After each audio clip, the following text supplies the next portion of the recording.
About 5 years ago, I was living at home with my parents, and my twin brother was there too. Every morning at about 7 a.m., we would both head out for a run. We had mapped out this giant loop that we would run. To make it a bit of a competition, I would run it in one direction, and my twin would run it in the other direction.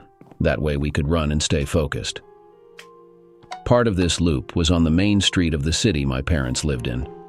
On this main road, there were these shady apartments kind of hidden by a bunch of trees.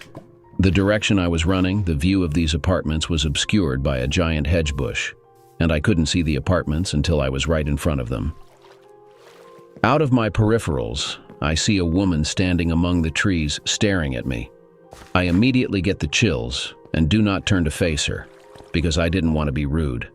So I run on and forget about this a few minutes later.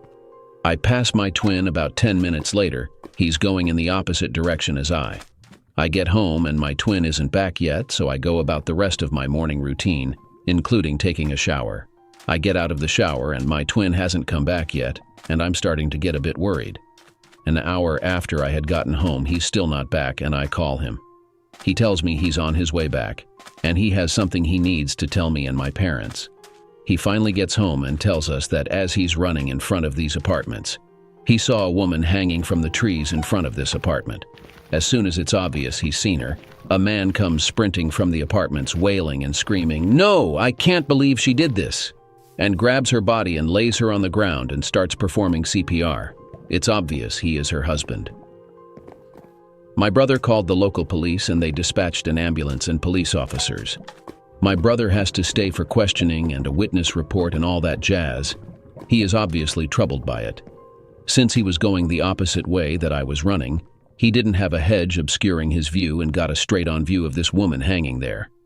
It's still hard for me to believe that the woman I saw staring at me out of my peripherals was dead the entire time. I do find it very sketchy that the husband came running out as soon as it was obvious that someone had discovered the body. That is a bit too convenient if you ask me, but I don't want to say this man killed his wife without any evidence. My brother was never followed up with by the police, leading me to believe the death was ruled a suicide. I just still can't fathom that if I had turned to face this woman, I would have discovered her about 20 minutes earlier than my twin had, and it deeply troubles me that I didn't. And that concludes another episode of Creepy Limes, where we delve into the unsettling and inexplicable encounters that send shivers down your spine. If you enjoyed these chilling tales, don't forget to hit that like button and subscribe for more unnerving stories. Before we part ways, we want to hear from you. Have you had a creepy encounter you'd like to share? Drop it in the comments below, and who knows, it might be featured in our next video. Your stories make this community truly spine-tingling. Remember, the world is full of inexplicable moments that can send a shiver down your spine, and we're here to explore them together. Stay curious, stay vigilant, and most importantly, stay safe out there.